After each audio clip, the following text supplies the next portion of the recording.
Hey guys, Pitmaster here. We're going to go over Sensei UFC, lessons learned from UFC Rotterdam, Overeem versus Arlovsky. I learned some lessons from that fight, and it was a good card, a lot of action, a lot of good fights, especially in the main card. But there were some lessons that really stood out that I think can make you a better martial artist. So let me talk about these lessons so you can put them into perspective. Maybe you can watch the fight again. You can rewatch it and you can see what I'm talking about. If not, you can remember these lessons and put them into your practice, into your gym, into your training, into your curriculum. Here we go. Number one, Carolina against Heather Clark. It was the first fight on the main card. Carolina won by unanimous decision, but one of her most effective weapons was she was taking her time. She was keeping everything tight. Her conditioning was up here. It seems like Heather didn't have as much conditioning. She seemed to empty her gas tank a little more after the first round. She went downhill quickly because it was a really close first round, but then after that, she just started losing exponentially quicker. But one thing that Carolina did that was really effective was out of a tight clinch, instead of making everything really wide and dramatic, she just did short little knees from a tight clinch, from an inside clinch. She had a half collar tie. She just would pop in little elbows, and it was really hurting Heather, and it was actually messing up her face. And in a real fight, a street fight, that could mean the difference between winning and losing, because that elbow bone is so hard and it's so sharp, and you can just cut the face and you can really do damage. I mean, you hit someone with a short little elbow in a street fight, it doesn't have to be really dramatic. Don't telegraph it, because then you get too close, they might get a body lock on you. But just little quick popping elbows can really hurt. Okay, not only can they cut you, and people do not like to see their own blood, but they just hurt physically, and they can take the heart away from someone in a fight. So short little elbows. Don't always try to wind up and make everything a knockout. Just short little continual elbows can really make the difference in a fight. And I think it made a huge difference in Carolina versus Heather. Okay, that's number one. Number two, the effectiveness, the brutal effectiveness of knees to the body, whether it's from a tie clinch or even just like a punch and then jump into a knee, landing in the body, it is devastatingly painful. The fight with Jermaine, I'm not even gonna say her last name. She's from Holland, and she's unbelievable. She reminds me of Lucia Riker. I mean, she is such a powerful fighter, and she's so.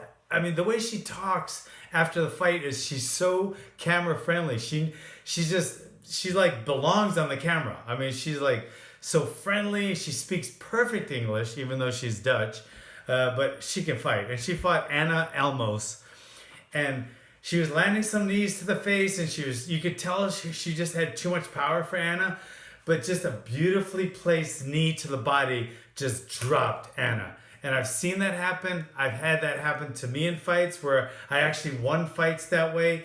It is so effective. Hard knees to the body can make the difference. I mean, just the way the knee just enters that abdominal cavity, it just messes up everything. It hurts so much. Remember Ronda Rousey when she dropped Sarah McMahon? I mean, that knee to the body, practice it a lot. Practice it from a punch and just throw it, or practice it from the tie clinch. Knees to the body can make the difference between a win and a loss, because even if you have an iron chin and you hit somebody, you keep hitting them and they're still standing, because some people have iron chins, and then you tie clinch them, or you come in and you knee to the body and they'll just drop, because no matter how hard your chin is, a knee to the body will drop almost anyone if properly placed. So practice your knees to the body. Okay, third lesson.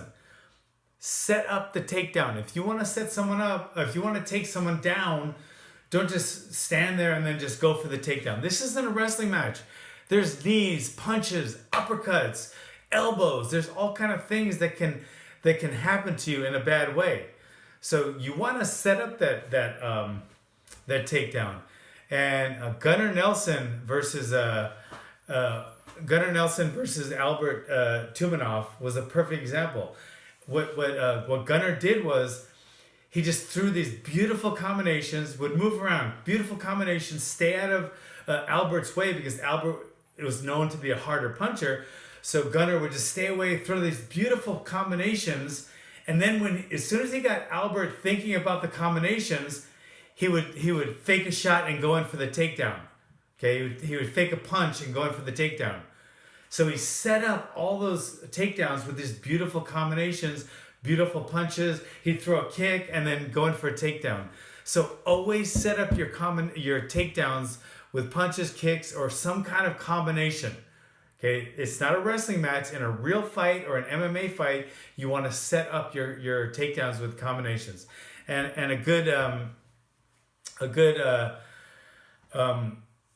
example of not doing that is when Anna Elmos fought Germaina. She got desperate and did a desperation takedown attempt. So she just basically shot from halfway across the cage, and it ended up in a worse position. You can end up in all kind of terrible positions if you take desperation takedown shots. You end up in bad positions. So set up your takedowns. Okay, usually with punches, but they can be for kicks too. I've seen really high-level fighters, they can set up a takedown with a kick. So, but practice, drill, set up your takedowns with combinations, okay? And then number 2, practice knees to the body. They can end the fight. Number 1, use short little elbows when you're in close, okay? Don't wind up, don't telegraph. Short little popping elbows can really do damage, all right? Those are your 3 lessons. Thanks for coming. Please subscribe, please like, and please comment. Tell me how you like these lessons. Sensei UFC, thanks for coming.